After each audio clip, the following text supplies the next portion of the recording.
Bueno, El ruido de las cosas al caer es la historia de Antonio Llamara, que es un joven profesor de Derecho, que en el centro bogotano conoce un día a un hombre llamado Ricardo Laverde, que evidentemente le parece a él es un hombre que guarda un secreto, es un hombre que no es quien dice ser.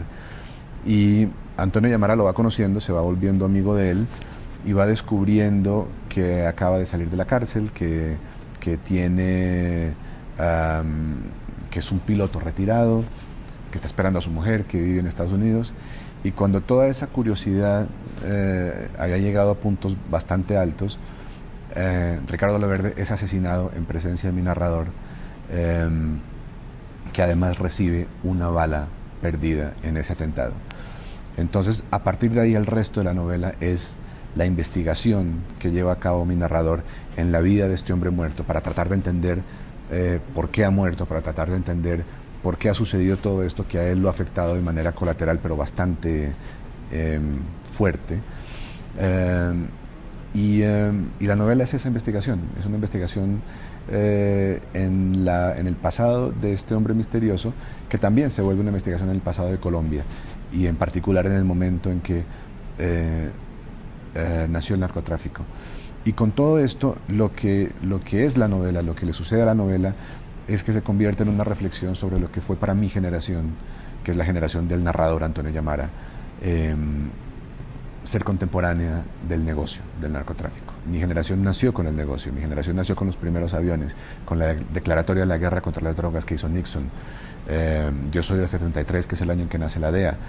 Y lo que la novela trata de explorar es las consecuencias de esto, cómo nos marcó a nosotros, que no tuvimos una relación directa con el negocio, el haber sido contemporáneos del negocio, cómo eso que sucedía allá afuera se metió en nuestras vidas privadas, íntimas, y cambió la forma en que nos relacionamos íntimamente, cambió nuestra forma de amar, nuestra forma de tener hijos, nuestra forma de ser hijos. Ese es el tema de la novela.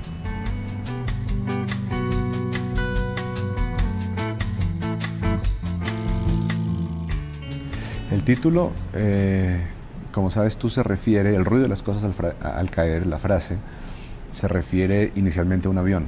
Los personajes descubren la caja negra de un avión que se ha caído y la oyen, y ese es inicialmente el ruido de las cosas al caer. Pero muy pronto el título fue incorporando otros significados y volviéndose símbolo de otras cosas y metáfora de otras cosas. Y yo comencé a darme cuenta de que la novela simbólicamente comenzaba a hablar de otras cosas que se caen, como las relaciones del personaje, su matrimonio, su relación con su hija, su relación primero que todo con Ricardo Laverde, un hombre al que ha llegado apenas a considerar su amigo. Y en últimas lo que se cae es el país. El ruido de las cosas al caer es lo que sentimos los bogotanos durante esa década en que el país estuvo todo el tiempo al borde del abismo, o más bien cayendo una y otra vez después de cada bomba, después de cada político asesinado, después de cada toque de queda.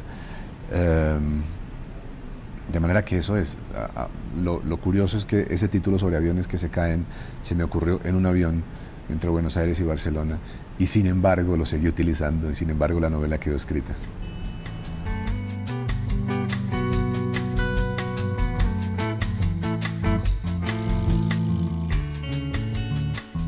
Bueno, a mí nunca me han gustado las novelas que funcionan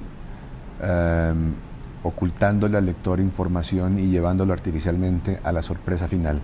Me gustan, en cambio, las novelas que comienzan revelando la sorpresa y más bien tirando del lector de una manera más respetuosa de su inteligencia y de sus instintos morales. Es decir, el lector de mis novelas, creo yo, no lee para saber qué pasa, sino lee para saber cómo pasan las cosas. Los autores que me gustan, Philip Roth, Toni Morrison, siempre comienzan sus novelas revelándote todo. En la primera página de sus novelas está todo lo que va a pasar.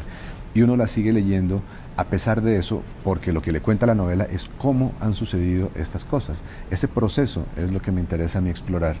De manera que sí, al principio de la novela, antes de la página 30 ya, el narrador, ¿qué digo? En la página 7, el narrador sabe que Ricardo Laverde va a morir. Y sin embargo, lo que me ha interesado a mí es llevar al lector de la mano de una investigación, la investigación sobre las razones y el impacto que tuvo ese proceso en la vida del narrador. Mis novelas siempre están construidas con investigaciones, es una forma que se asemeja mucho a mi proceso como novelista al escribirlas. Yo también, al escribir las novelas, parto de una ignorancia y a través de entrevistas con gente, a través de recopilación de documentos, a través de investigaciones, muchas veces casi periodísticas, voy escribiendo la novela. De manera que siempre me ha gustado que mis narradores imiten ese proceso, que mis narradores también partan de la ignorancia y vayan poco a poco conociendo la historia que están contando.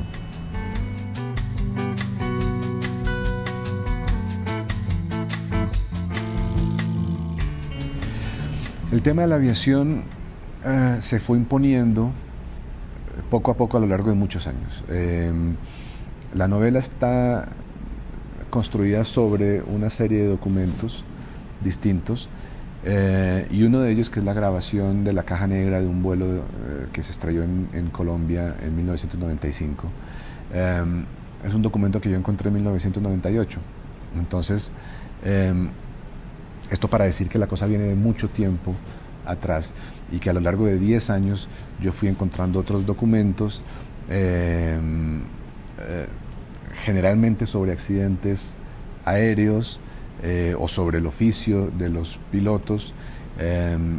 Encontré, por ejemplo, testimonios directos y documentos escritos sobre un accidente que hubo en Colombia en 1938, cuando un veterano de la guerra contra el Perú se estrelló durante unas maniobras de exhibición, y en algún momento me di cuenta de que uno podía contar la historia de Colombia a través del oficio de aviador. Me fui dando cuenta de que se armaba una suerte de hilo conductor de la historia del siglo XX en mi país, que comenzaba a principios de siglo con un momento de heroísmo, con la guerra contra el Perú, que fue ganada en buena medida gracias a los aviones, gracias a los aviadores colombianos. Y esta idea de que el siglo comienza para Colombia con aviadores que son héroes y termina el siglo para Colombia con aviadores que son el símbolo del negocio terrible que nos ha llevado al borde del abismo. Eso me interesó mucho. Me di cuenta de que si uno cuenta la historia de Colombia a través de los aviones, hace una parábola que va del heroísmo a la ignominia, ¿no? Del respeto que les tenía a los aviadores de la guerra contra el Perú todo el país, a el desprecio y la condena pública que al final de siglo reciben los que han estado ligados con el negocio del narcotráfico. Entonces me gustó muchísimo descubrir eso, ese hilo conductor ligado a la aviación.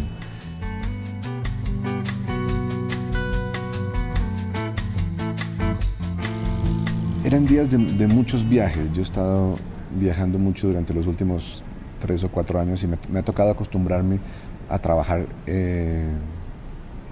mientras estoy de viaje, que es algo que antes no sabía, no podía hacer, pero las circunstancias de mi vida me han obligado a aprovechar esos tiempos que luego se me han vuelto tiempos maravillosos.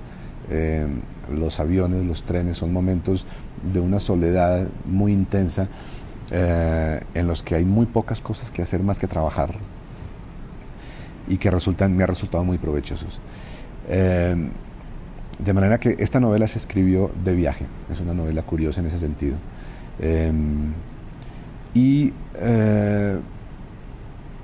Se escribió con digamos que rutinas que variaban mucho, pero una manía que sí fue constante a lo largo de toda la novela y que es una de mis manías como novelista, fue la lectura de las mismas páginas de dos novelas. Durante todo el tiempo que estuve escribiendo la novela, antes de sentarme a escribir mi historia, la historia de Ricardo Laverde y de Antonio Llamara, leía siempre las mismas páginas de dos novelas, que eran El Gran Gatsby de Fitzgerald y La vida breve de Juan Carlos Onetti. Y esas novelas, por razones muy misteriosas que no puedo explicar, me servían como de claves, como para dar el tono de lo que yo iba, de la partitura que yo iba a tratar de tocar, ¿no? Y así fue escribiendo la novela.